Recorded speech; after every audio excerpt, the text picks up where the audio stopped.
fantástico. Así es que es importante. Ahora, obviamente,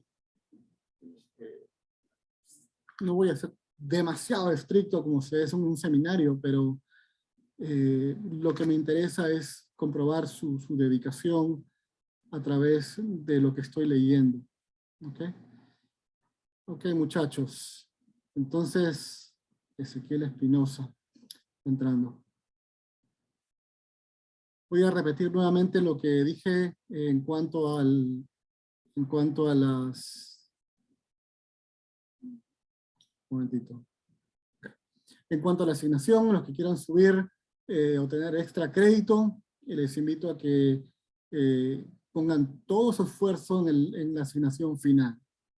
¿Okay? A los que han subido la asignación en el foro, la primera asignación M2 creo que se llama, en el módulo 1, les invito a que lo hagan.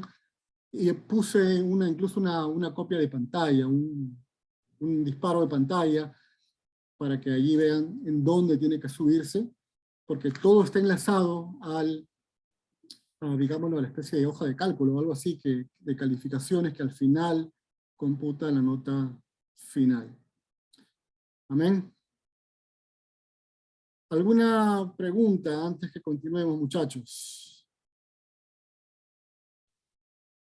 Profesor. Daniel. Buenas tardes, profesor. Bendiciones para todos, que entré un poquito tarde. Y la consulta que quería hacerle yo es, por ejemplo, usted decía que quería de alguna manera ver en qué nivel o si realmente nosotros habíamos leído todas las páginas que tenemos que leer. Entonces la consulta es, y en lo que usted se ha podido dar cuenta ahora, hay un tema de que se lee todo, el nivel de, digamos, por decirlo de alguna manera, de nuestro aprendizaje, ¿es lo que usted quiere o falta? Yo creo que hay una gama muy interesante y tampoco soy demasiado estricto porque hay una gama tanto muy reflexiva, pero que demuestra que han leído. Hay otros que son más académicos y menos reflexivos, pero igual ambos demuestran su destreza de un lado o del otro. Otros fueron un poquito más allá y buscaron no solamente hacer una asignación de calidad, sino también quisieron graficarla de una manera de que, wow, de que me quisieron decir, de verdad entendí lo que estuve leyendo, quiero ir un poquito más allá. Son cosas así. Yo creo que todos están en un rango general, están bastante bien, sobre todo los que están presentes. Hay una diferencia muy notable entre los que están presentes versus los que no.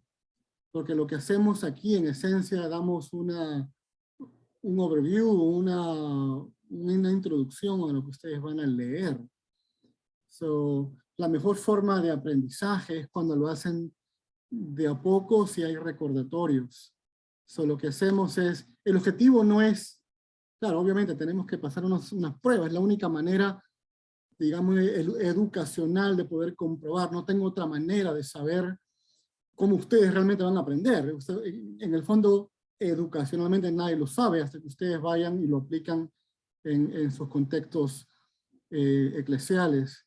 Pero educacionalmente hablando, la única manera que yo tengo de poder comprobar que ustedes pasaron o entendieron el contenido es a través tanto de asignaciones escritas, donde ustedes pueden hacer un análisis, no solamente leer, sino darme un análisis crítico de lo que entendieron, y ese es el objetivo. El objetivo es, ok, leíste la historia de la iglesia, ok, en base a esto de la historia de la iglesia, ¿cómo entendemos ese contexto eclesial a nuestro contexto actual? Entonces, nos lleva de la parte únicamente o meramente académica a una parte tanto más reflexiva al contexto nuestro actual. ¿Qué, muchachos? ¿Alguna otra pregunta antes de entrar a la lección de hoy día? Profesor, Nicole. Yo tengo una consulta, pero es en relación a la prueba del módulo 2. No sé si la puedo hacer acá o esperamos a que termine la clase. Sí, En relación a una pregunta que la tuve incorrecta, pero quisiera que me explique el por qué estaba incorrecta. ya, yo creo que mejor esperemos al final de la clase para poder responderte. Ya. Fantástico. Bueno, muchachos, am, ya estamos casi a escasamente 2, 3 semanas de culminar el curso y hemos ido a través de los inicios de la iglesia, hemos navegado en la historia y hemos visto cómo es que la iglesia se comienza a desarrollar en el siglo I, en el siglo II. Hemos descubierto cómo es que la iglesia eh, fue perseguida de una manera muy intensa, no solamente por los romanos, no solamente, perdón, por los judíos, sino también por los romanos. Vimos que hubieron muchas pruebas, muchos mártires que pasaron, incluso mártires desconocidos que pasaron por el martirio. Luego vimos cómo la iglesia comienza a transicionar a una iglesia que luego de ser perseguida comienza a obtener ciertos favores del gobierno de turno, y finalmente vemos que pasó de ser de una iglesia perseguida a una iglesia, digámosle, aceptada, y esto trae consigo ciertos retos que yo creo que vale la pena poder comprenderlos. Así es que vamos a hablar acerca de Constantino.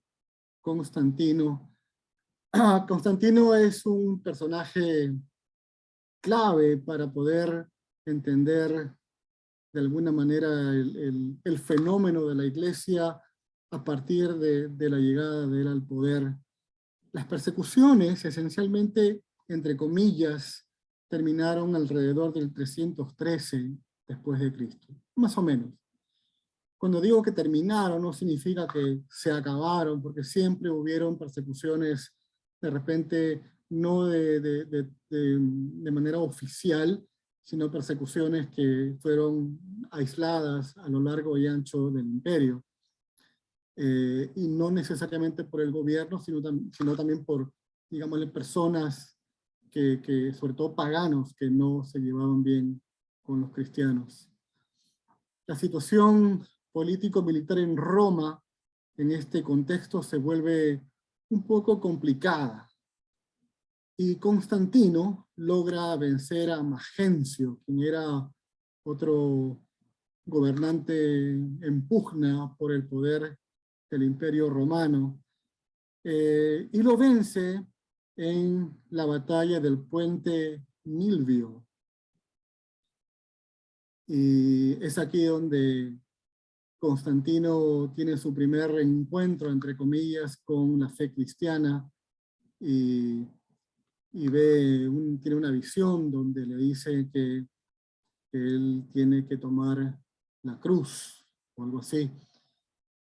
A cuentas, este gobernante o este oponente de Constantino se cae de un puente y murió.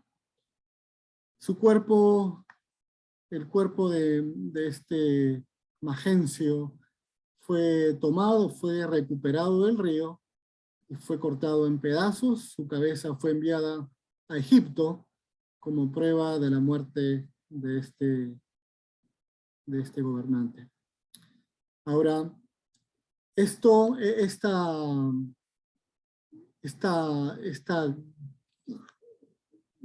el que Constantino haya ganado esta guerra contra Magencio lo consolida como el gobernante del imperio de Occidente. Así es que durante esta época hubo paz relativa en el imperio romano, y fue como una especie de triunfo para la iglesia. más o menos. Trajo sus challenges, retos. Profesor, Sí, le voy a hacer una consulta. Moisés. ¿Por qué en este caso, perdone que no encienda la cámara, tengo mala señal, por qué en este caso Constantino envió los restos a Egipto, siendo que esta era parte oriental y no occidental? Pues, o sea, hubiese sido a lo mejor sensato haberlo enviado a una parte occidental para reclamar la otra, como reclamando la otra parte. No te escuché muy bien, tu micrófono está como que...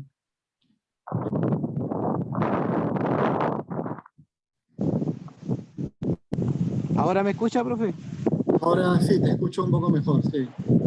Ya, sí, lo que pasa es que ¿por qué Constantino en este caso envió los restos de Magencio a Grecia, que es o sea, no a Grecia, sino a Egipto, que es la parte oriental del imperio, y no a la otra sección de Magencio, que era la parte occidental, como reclamando en este caso, o lo envió al oriente como intentando asustar a los otros que quedaban en el Imperio Oriental? Claro, bueno, no se nos dice en la historia por qué realmente lo hizo, pero él envió partes del cuerpo de este Magencio a diferentes partes del imperio. Ahora, recordemos que Egipto era parte del Imperio Romano, ahora lo vemos como Egipto, pero era una ciudad altamente importante, tanto como Roma. La influencia de Egipto era bastante grande. Esa es la explicación que yo puedo encontrarle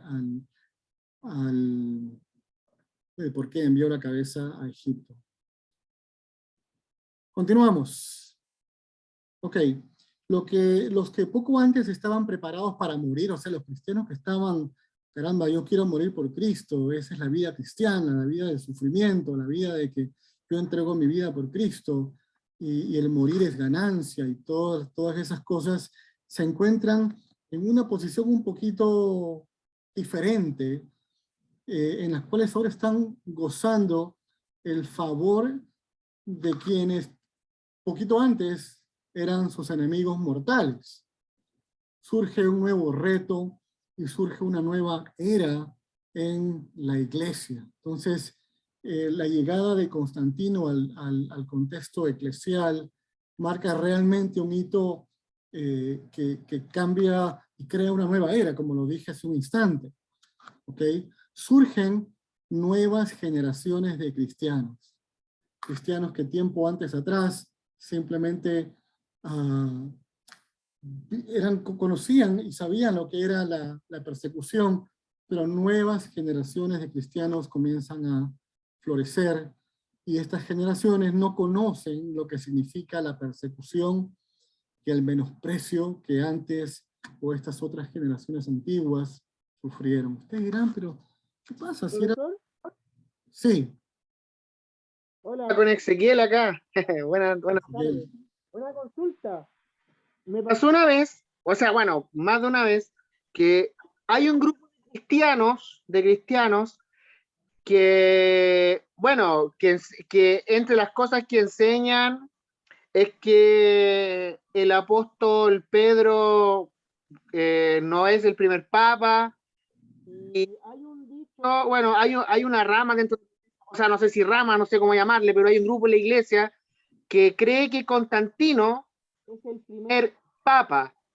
Y bueno, hay un debate ahí si acaso su convertimiento fue real o solamente, porque hay un grupo en la iglesia que creen que Constantino solamente se hizo cristiano para fingir ante ellos, porque los cristianos cada vez estaban creciendo. Entonces yo realmente no sé si decir, yo no lo conocía a él para decir si se convirtió o no, pero la pregunta mía ¿es correcto decir, o qué cree usted si acaso podríamos decir si Constantino es el primer papa o no? Una pregunta por ahí, esa. Yo tampoco lo conocía, Constantino, pero yo creo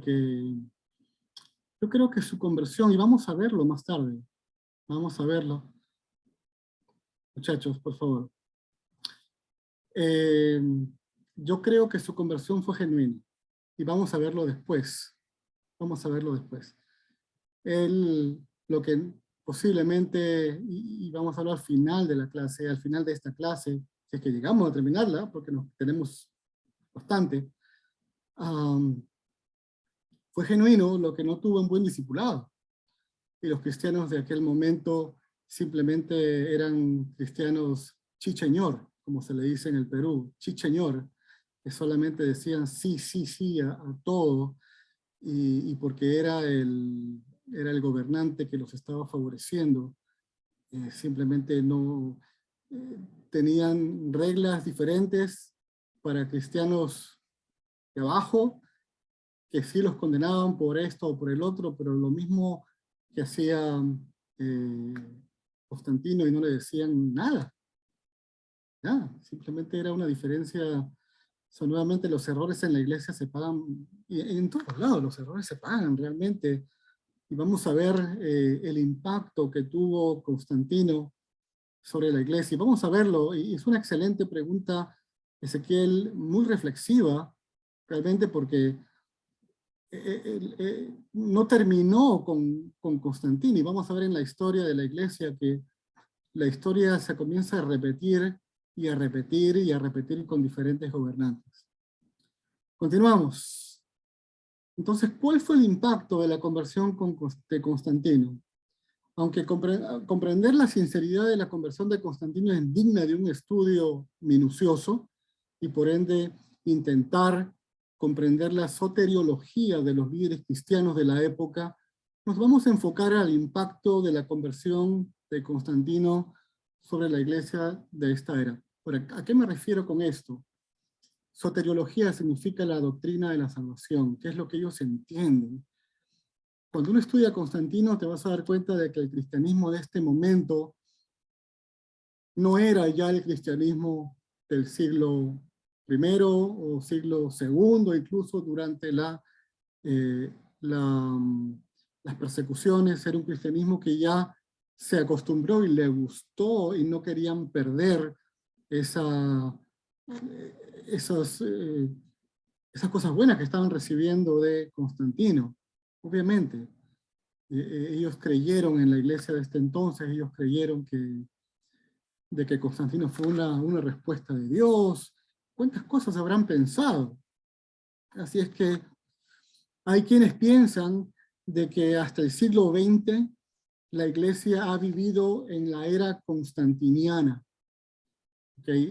Debido a que ha gozado casi de un supremo favor, casi universal, pero eso es una conversación reflexiva que compete, que podamos también pensar, y tengo mis reservas en cuanto a eso, porque la iglesia, si ciertamente ha gozado favores, ha habido un límite en estos favores alrededor de la época del Enlightenment, como se le dice, de la luz, la era de la luz. Entonces, creo que es el siglo XVII.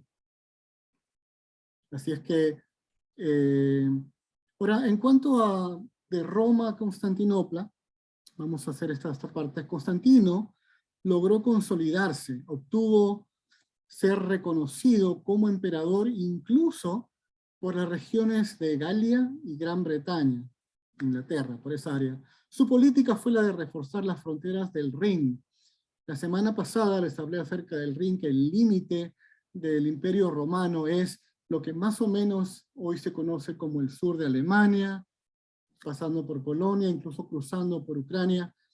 Hasta ahí más o menos era lo que se llamaba la zona del Rin, el límite del Imperio Romano. Y detrás de allá estaban los bárbaros. O sea, toda esa zona era lo que en la Biblia se conocen como los bárbaros. Constantino fue un gobernante bastante astuto y pudo subir los impuestos sin perder la lealtad de los súbditos y de a quienes él gobernaba. Políticamente fue muy astuto, y formó alianzas estratégicas para garantizar su permanencia en el poder. Se ganó la voluntad de la población, garantizándoles protección frente a la amenaza de los bárbaros que estaban cruzando las fronteras. Ahora, démosle cuenta que durante esta época el Imperio Romano fue un imperio disputado. Habían familias antiguas y habían otras figuras que estaban reclamando el imperio para sí. Uno de ellos fue Constantino. Acerca de Constantino, para mantener alegres a sus súbditos, mantuvo los cruentos circos romanos. Ya no con cristianos, pero ahora lo hacía con bárbaros, los esclavos que habían sido llevados cautivos a Roma o dentro del Imperio Romano, fueron puestos como básicamente carne de cañón para poder alegrar a las masas. ¿Okay? Así que mantuvo los circos romanos. Dice que un cronista de la época dice que hasta los mismos animales se cansaron de matar a la gente. La victoria de Constantino lo hizo dueño de la mitad del imperio, o sea, del lado occidental del imperio. El lado occidental, mientras que el lado oriental estaba dividido entre dos personajes, Licinio y Maximino Daza. Mientras que Constantino se dedicó a consolidar su poder en Italia y el norte de África. Posiblemente esto responde un poco a tu pregunta, Ezequiel. Nuevamente, el norte de África fue muy importante. A finales, Licinio vence a Maximino por el Imperio Oriental y de Italia. Así es que de estos dos personajes, Licinio le gana el Imperio Occidental a Maximino Daza. Esto obviamente fue por un acuerdo que él tuvo con Constantino, o sea que no fue tampoco solo. Ahora, tanto Constantino como Licio, ambos eventualmente querían hacerse del imperio, y Licinio hizo matar a las antiguas familias reales que puedan reclamar el reino. Constantino, por su parte, afianzaba sus fronteras en el Rin. Él quería asegurarse de que su gobierno en el imperio del oeste o del occidental sea preservado. Tiempo después, en medio de problemas políticos, un fallido intento de asesinato a Constantino por parte aparentemente de Licinio y sus allegados hace que haya una guerra con Constantino, aunque también tuvo su cuota de escalada porque Constantino también tuvo parte en este conflicto con Licinio. A finales, Constantino obtiene ventajas sobre Licinio y este último pide condiciones de paz en el año 314 después de Cristo. Hubo una tregua entre Constantino y Licinio hasta el 322.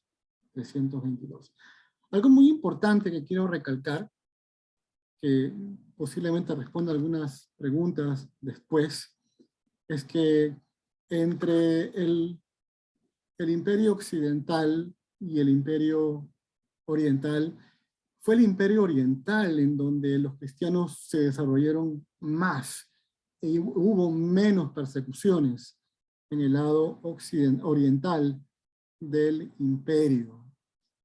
Licinio no persiguió tanto a los cristianos como lo que ocurrió en el lado occidental. Ok, vamos a hablar acerca de la iglesia alrededor del año 322 al 324. 322 al 324. El cristianismo en los territorios de Licinio, en el lado oriental, se encontraba dividido en diversos bandos cuya enemistad recíproca llegaba hasta el punto de crear motines públicos. Estamos hablando de los cristianos dentro del reino o del imperio oriental. Desde ya cuando vemos que se amotinaban y hacían problemas los cristianos del lado oriental, vamos a ver y nos da una luz acerca del cristianismo en esa zona geográfica, en ese momento, en ese tiempo específico. Así que los cristianos del lado oriental eran revoltosos. Ahora, no es de extrañarse, recuerden que eran de origen pagano, recordemos que no hay demasiada diferencia cuando leemos partes de las iglesias del Nuevo Testamento en el Nuevo Testamento. Licinio era respetuoso de los cristianos porque tenía el temor del poder del Dios cristiano. Ahora, la religión de los romanos era más o menos como la religión de los hindúes hoy en día. Ellos se tomaban muy en serio la religión, o sea, eran paganos religiosos, y ellos, al igual como, no solamente los romanos, pero cuando leemos incluso el Antiguo Testamento, en la época de Daniel, con Nabucodonosor, el rey persa, etc., vamos a ver que el aspecto religioso era extremadamente importante. O sea, no lo tomaban a la ligera.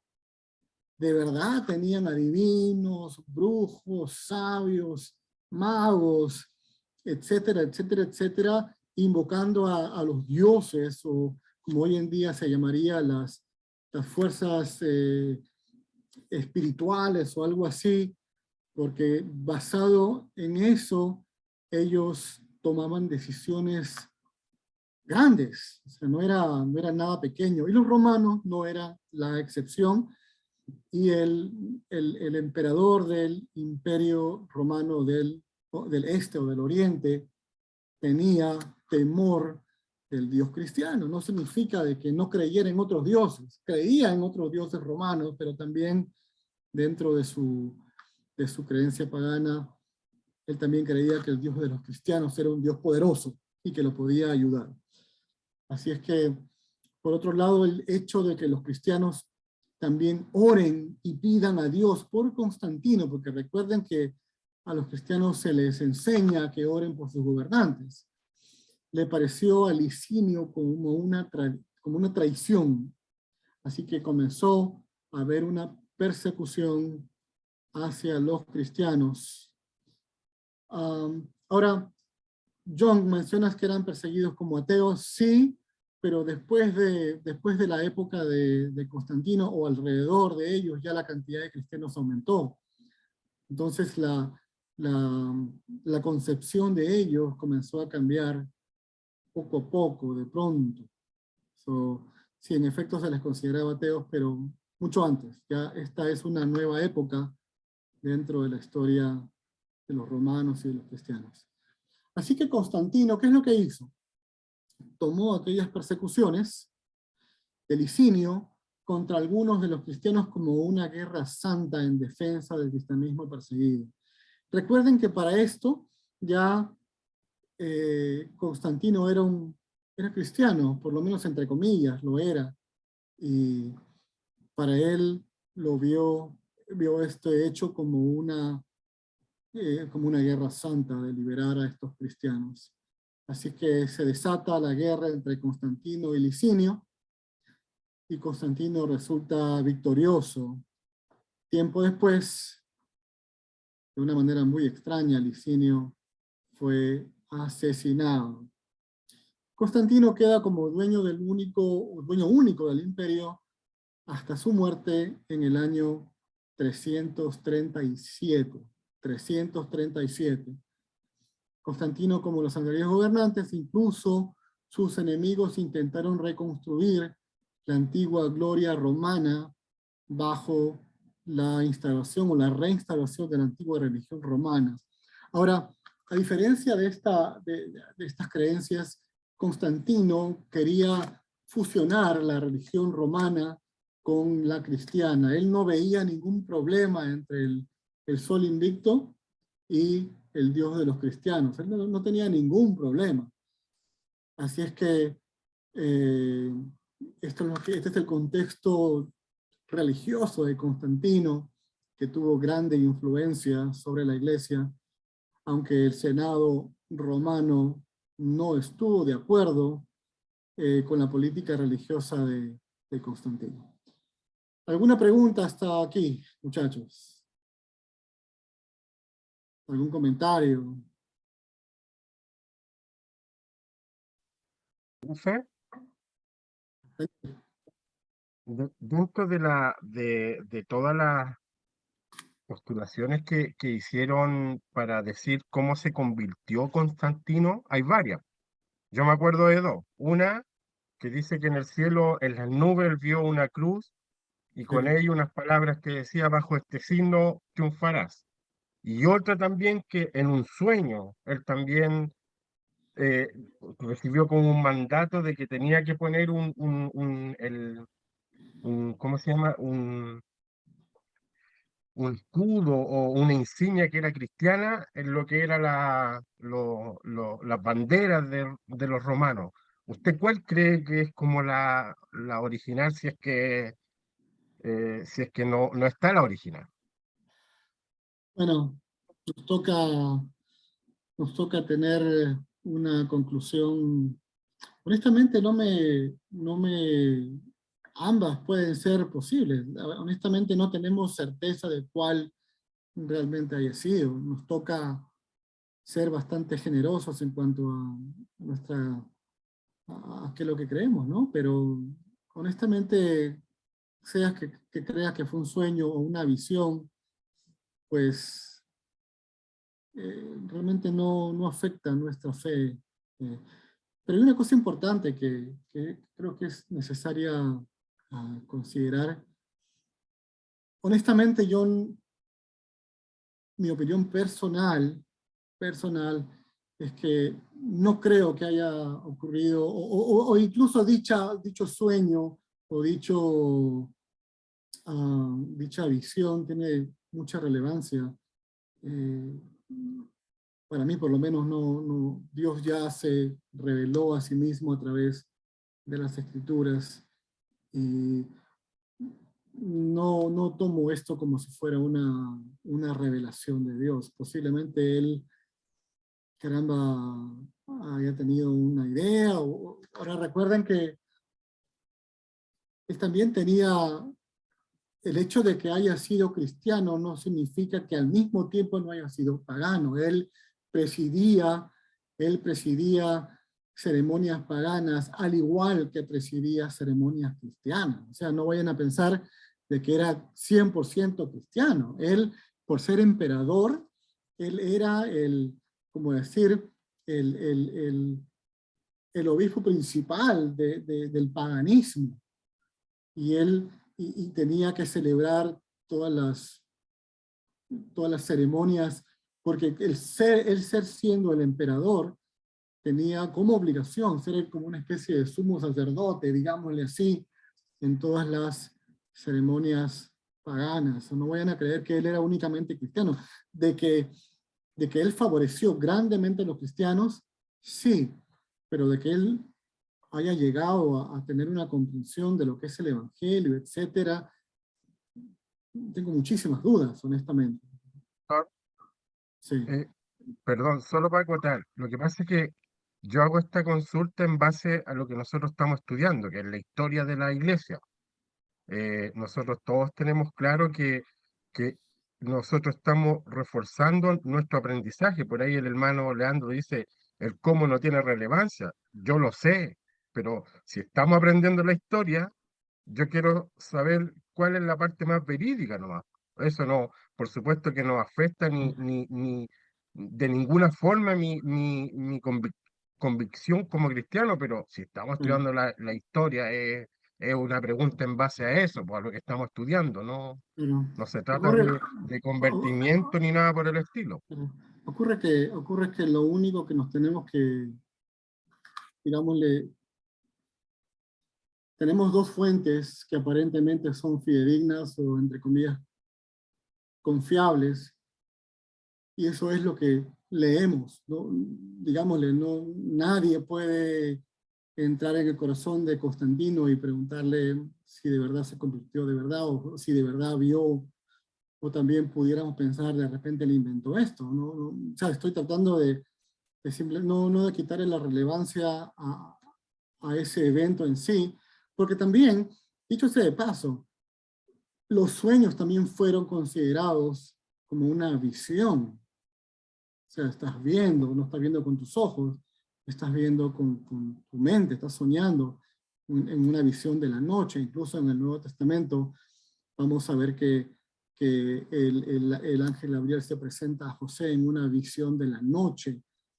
Quiere decir que él vio, eso es incluso altamente interpretativo, si es que la visión fue con tus ojos o fue con tu mente, y puede referirse a lo mismo. Lo cierto de la historia, si queremos fusionar ambas teorías o ambas posiciones, es que él vio algo, sea por sueños, sea por ojos, él vio algo, y ese algo es a lo que él responde. Continuamos. Bueno, profe, igual Moisés por acá. Entonces, En las lecturas también habla de que él fue bautizado, por ejemplo, ya en su lecho de muerte. al final. Lo así que es. igual en cierta medida podría implicar que no tuvo ese compromiso fiel en un solo lado. Porque Claro. en este caso el bautismo es como nuestra declaración de lo que Claro. somos, pública. Así Ese es es, como el aspecto que podría apoyar un poco al punto. Claro, y no se bautizó básicamente para poder estar bien con el otro lado pagano. Él es un gobernante y él esperó hasta el final recién para poder bautizarse. Así es que, de acuerdo a la iglesia, él técnicamente no fue cristiano, pero gozó de todos los favores como si fuera un cristiano. Entonces la iglesia como que hizo una excepción con él, y yo creo que amerita aprender de que no se pueden hacer excepciones, y tampoco podemos vendernos por nada del mundo. O sea, Dios está en control, y vemos aquí a un grupo de líderes cristianos que simplemente escogieron el lado más fácil posiblemente. De repente ellos lo vieron como una bendición. Eso queda para el aprendizaje y para la reflexión en la iglesia. Continuamos. Constantinopla. Constantinopla fue la ciudad de Constantino, lo que hoy es Turquía. Así es que él funda Constantinopla. Él funda Constantinopla porque él quería, luego que vence a Licinio, él quería tener control tanto del imperio del este como del oeste. Así es que el lugar central, digámosle, que él consideró fue lo que hoy en día es Turquía. Así es que, y acertó realmente, porque eventualmente Roma fue sitiada por los bárbaros, y dentro de Constantinopla logró gobernar. Así es que, ¿qué hizo Constantino para poblar Constantinopla? Otorgó muchos privilegios, como por ejemplo la exención de los impuestos y del servicio militar. O sea, todas las personas que vinieran a Constantinopla no pagan impuestos y no iban a hacer servicio militar. Se estableció el dar gratis aceite, trigo y vino a los habitantes de Constantinopla. Y Constantinopla fue muy interesante porque fue adornada, ya que todo quedaba lejos de Roma y de los lugares donde podían proveer. Lo que hicieron fue traer todo lo que podían de otras ciudades para poder adornar a la ciudad. Una cosa muy interesante acerca de esto fue que Constantino trajo una enorme estatua de Apolo, y lo que hizo fue quitarle la cabeza y ponerla de él. De allí vemos que todavía él, pese a todas las cosas, seguía siendo bastante pagano realmente. No, yo honestamente no veo a un cristiano en Constantino, veo a un pagano que ha sido utilizado para los propósitos de la iglesia del momento. Así es que, como les comenté, la decisión de fundar Constantinopla fue acertada porque Roma eventualmente fue ocupada por los bárbaros. ¿Ok? En cuanto a zona de Constantino, la ciudad creó en Constantinopla la gran basílica de la Santa Paz, o decir Santa Irene. Irene significa en griego paz, Irene, o Irini en griego. Creó el hipódromo y los baños de la época, ¿no? Ahora, en esa época tener un baño era un lujo. Era un lujo, ¿no? En ese tiempo no era que tú te bañabas todos los días, te tomabas tu buena ducha, tu jabón, te lavabas, te echabas tu jabón, tu champú, tu acondicionador. En ese tiempo la gente, si una vez al año, era bastante. Así es que era otro mundo, indudablemente. Ok, en cuanto a la conversión de Constantino, fue, como les mencioné hace un momento, o al inicio de la clase, fue distinta al común de los cristianos. Cuando un pagano se convertía, no era fácil convertirse en cristiano. Tenían que pasar por un largo proceso de disciplina, enseñanza o catequesis, como lo llamaban en ese entonces, para asegurarse de que el nuevo converso entendía y vivía su nueva fe. Y entonces recién de allí se le bautizaba. Hoy en día se bautiza bastante fácil, ¿no? Tomas tu clase, o incluso ni clases ni nada, y te bautizan. Pero en este entonces era bastante difícil, digámosle, ser un cristiano y ser aceptado. Sin ir muy lejos, los bautistas del sur, aquí en los Estados Unidos, incluso antes de los bautistas del sur, los bautistas también eran muy estrictos en cuanto a su membresía. Y tenías que pasar por un periodo de aprobación en que la congregación aceptaba tu petición, su petición de membresía. Profesor, Sí, hola, ¿qué tal? Aquí Valentín. Valentín. Sabe que yo quería mencionar sobre lo que usted está diciendo, de las prácticas que se hacían, ¿cierto? Con respecto a la membresía.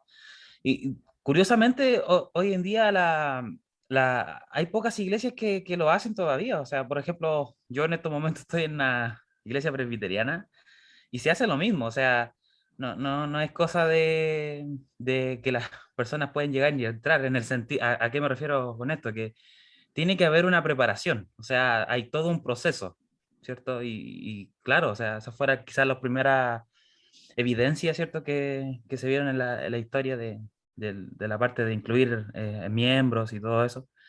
Hay todo un tema como se le dice acá, catecúmenos, ¿cierto? De formación. Así No sé es. si usted, donde usted pertenece, se hace todavía, pero por lo menos donde estoy yo se hace. Exactamente. Bueno, cada congregación, en el caso de los bautistas del sur, cada congregación es independiente, y cada congregación tiene su criterio de cómo aceptan a un nuevo miembro. En el caso de las iglesias bautistas como la cual yo pertenezco, hay un proceso de membresía. Hay unas clases que uno tiene que seguir para poder que la persona conozca acerca de la iglesia. Y al final, se le enseña a esta persona cuáles son los reglamentos de vida de la iglesia. Y al final la persona tiene que estar de acuerdo y firmar y comprometerse a las reglas de convivencia de la iglesia, los derechos y deberes de la iglesia. Cada iglesia tiene su manera de gobernanza. Hay 3 tipos de gobierno, dicho sea de paso, es importante. No sé si lo han visto. Hay más que 3, pero los 3 primeros o los más, los tres tipos de gobierno son el gobierno episcopal, como la Iglesia Católica Romana, episcopal, etc. Tenemos el gobierno presbiteriano, que es sigue siendo de arriba abajo, pero es menos piramidal, digámosle, y el sistema de gobierno congregacional, en donde la congregación es la que tiene el gobierno de sí mismo. Continuamos con la conversión de Constantino. Entonces, cuando una persona se convertía en cristiano, se le asignaba un pastor o un obispo para que él continúe su proceso discipular y pueda crecer en su fe. Constantino nunca se sometió de ninguna manera a ninguna autoridad pastoral de la iglesia. Él creía y se reservaba el derecho de determinar sus propias prácticas religiosas, pues se consideraba obispo de obispos. ¿Qué significa obispo de obispos? Que él se sentía obispo tanto de los paganos como de los cristianos. Era el obispo con O mayúscula, y él era el todo sobre todo. Él sentía que tenía el absoluto derecho.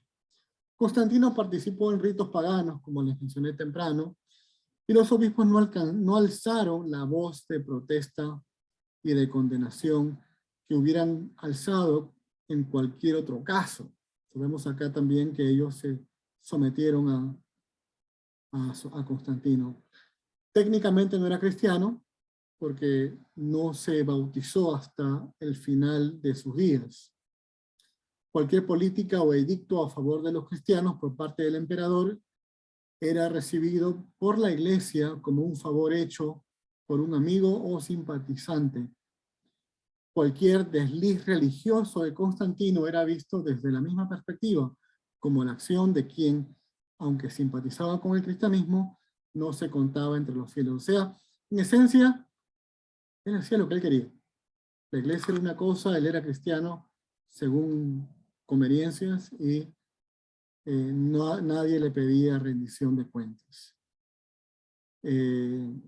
Así es que ese fue el contexto de Constantino. Ahora vamos a entender la mente de Constantino.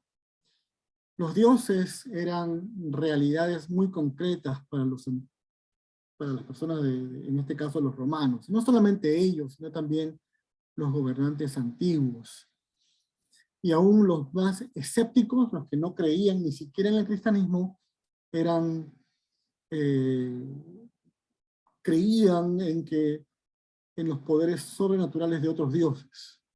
No es como hoy, que hoy realmente la religión no tiene demasiado que ver en la toma de decisiones de una nación.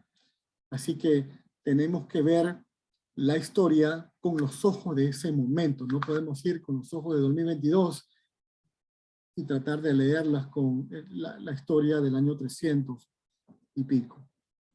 Así es que otra cosa que es importante considerar,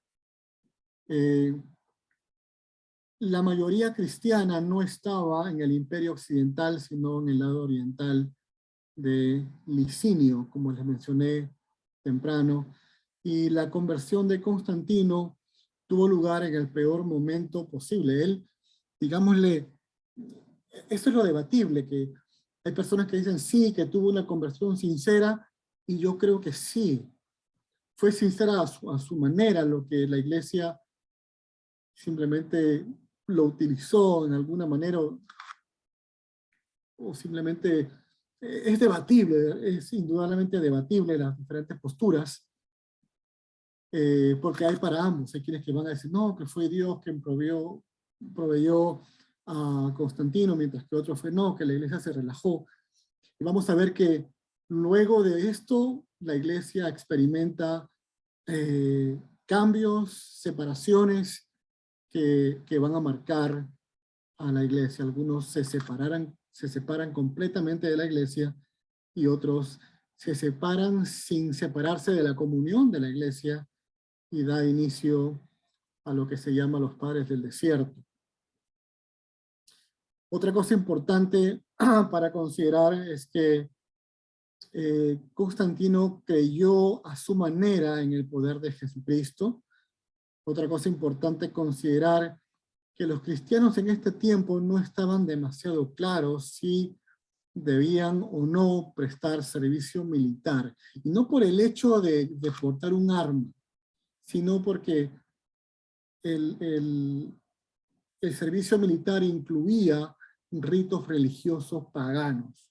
Esa fue la razón más importante de por qué los cristianos dudaban en el servir en el ejército, en el servicio militar. Para Constantino, el Dios de los cristianos era un ser extremadamente poderoso que estaba dispuesto a prestarle su apoyo siempre y cuando él favoreciera a los cristianos.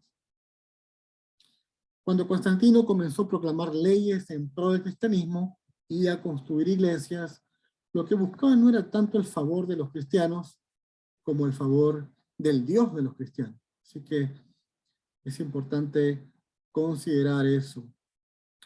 Así es que él era un hombre sincero, cuya comprensión del evangelio fue bastante escasa. Él no tenía problemas entre el Dios del sol invicto romano y el Dios de los cristianos. Y es que esto nos da una idea de lo que pasaba por la mente de Constantino. Así es que los favores que dio a la iglesia fueron numerosos. Le dio la paz a la iglesia, no hubo persecución. Les devolvió las posesiones o propiedades que ellos tuvieron y que fueron confiscadas. Hizo edictos favorables a la iglesia. Le quitó a ciertos grupos paganos sus templos paganos y estos fueron utilizados para uso de la iglesia. Donó palacios romanos para uso eclesial. Ordenó que los obispos que se dirigían al sínodo de Arles en el 314 utilizaran transportes del gobierno sin costo alguno. Otra cosa importante del gobierno de Constantino, que pese a que él en teoría era cristiano, el gobierno era un gobierno pagano, y como cabeza de este imperio pagano, a Constantino le correspondía el título de sumo sacerdote de toda la religión romana, incluida la cristiana.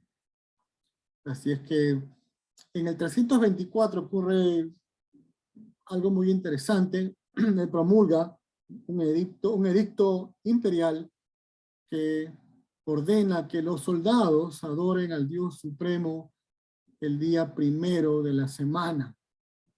Y el 325 se reunió en Nicea, en la gran asamblea de obispos que se reconoce como el primer concilio ecuménico. Así es que el primer concilio, el de Nicea, se lleva a cabo con la presencia de Constantino. ¿Ok? Así es que vamos a ver que la iglesia comienza a tener muchísimos beneficios de Constantino. ¿Qué más acerca del impacto de Constantino sobre la iglesia?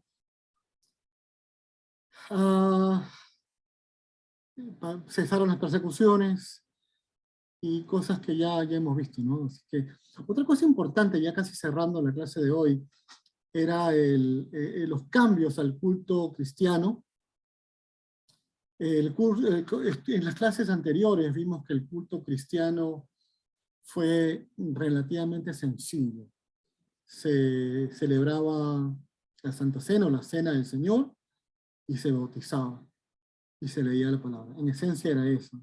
Cuando el cristianismo se vuelve oficial en el Imperio Romano, comenzaron a reunirse en lugares más pomposos, ¿no? Comienzan a tener lugares exclusivos de adoración ellos. Otra cosa muy importante, que la quema de incienso hasta este entonces era una práctica exclusiva, pagana, pero luego hizo su aparición en las iglesias cristianas. Los ministros que oficiaban el culto comenzaron a llevar vestimentas ricas y llenas de diferentes, como antes iban con sus ropas, lo que tenían, pero ahora ellos tenían vestimentas especiales. Y comenzaron a aparecer varios gestos de respeto que normalmente se hacían al emperador. Entonces, vamos a ver que la iglesia comienza a convertirse como una especie de reino religioso, si lo queremos ver así, nos da luces de qué es lo que había en las mentes de los líderes cristianos de la época. Luego se inició la costumbre de empezar el culto o el servicio con una procesión. Y para darle cuerpo a esta procesión se desarrollan los coros y canciones a esta procesión. Luego se llegó a pensar que el culto tenía eficacia especial si es que se tenían reliquias dentro de estos cultos religiosos. Entonces, nuevamente comienzan a aparecer costumbres realmente paganas que comienzan a fusionarse con las prácticas de aquel entonces.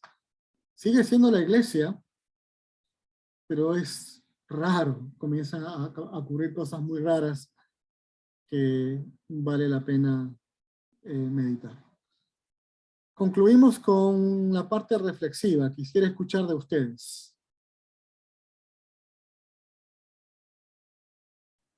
Profesor, solamente que no alcancé a escuchar bien, entonces, ¿cuándo es el año oficial del inicio del cristianismo por parte de Constantino? ¿Cuál podría ser la fecha?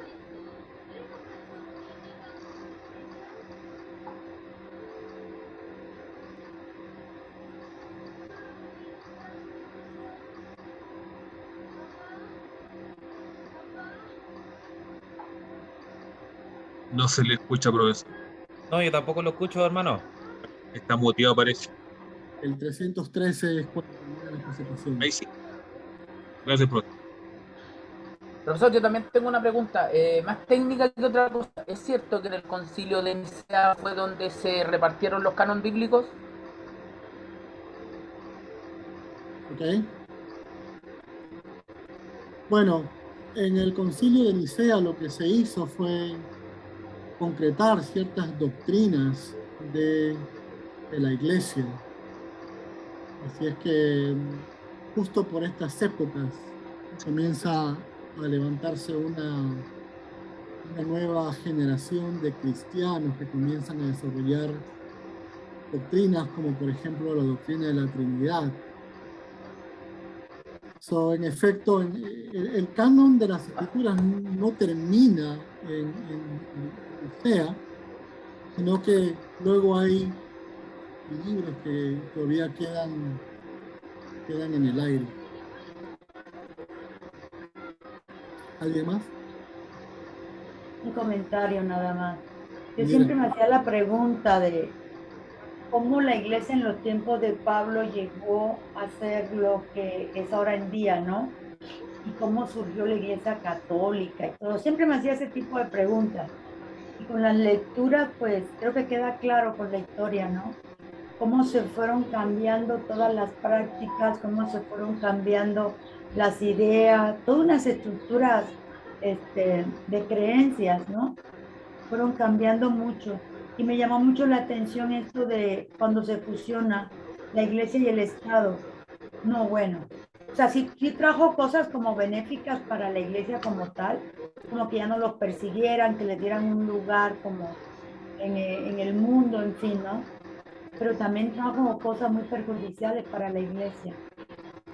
Pero bueno, ha sido muy enriquecedor todas estas últimas lecturas, ¿eh? Muy enriquecedor. Gracias.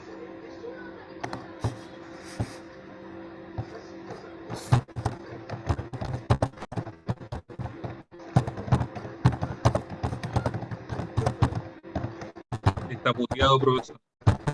Está muteado.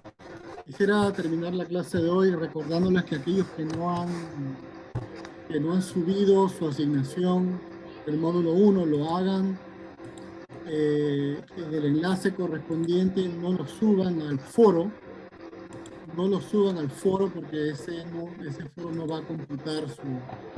Así que si ven que han sacado 0 y han puesto su asignación, por favor súbanla en el lugar correspondiente. Y aquellos que quieren extra crédito pueden hacerlo en la asignación final. Bueno, muchachos, que Dios les bendiga, que Dios les guarde. Bendiciones. Amén. Dios le guarde, profesor. Dios le bendiga. Gracias por la Gracias, clase, estuvo profe. buena. Bendiciones. Profe, no se olvide que quiero hacerle una pregunta. Sí, cómo no. Sin spoilear, ya. Bendiciones. Bendiciones, bendiciones. Yo me quedo hasta el final, soy el primero en llegar y el último en irme, como siempre, ¿no? No se puede, el profesor dijo que era solo conmigo. No hay problema, vamos a hacer un ¿Qué breakout hice? room ahora. Vamos a ver. En privado. Listo, Nicole, vamos a ir a... Espérate.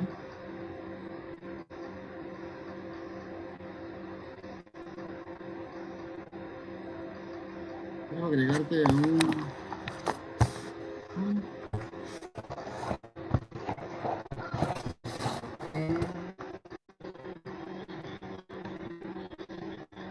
No sé cómo agregar un cuarto acá de conversación, pero bueno. Creo que Permítame un se clica instante. sobre la persona, en los 3 puntitos, creo que ahí salía. Sí. Por ahí era, Muchachos, ya hemos terminado la clase. Ya, sí, vamos. Ya. Bendiciones. No se quieren ir los Bendiciones, compañeros, Sebuela. profesor. Quieren seguir aprendiendo. Es lo que pasa. Sí. ¿Vieron usted que la primera vez que fui, o no, la primera vez que fui a la iglesia del que estoy ahora me quedé conversando como hasta la 1 de la mañana con el pastor? ¿Sí? Tipo, demasiado capo para la palabra y no sé, tiene algo que te dice que está predicando de arriba. Tiene como tiene algo bien especial el hombre. Eso es una de las cosas que me motivaron a estudiar teología, eso. Excelente, excelente, Hugo. Voy a tener que ir a arreglar algo. Bueno, muchachos, bendiciones. Voy a ver.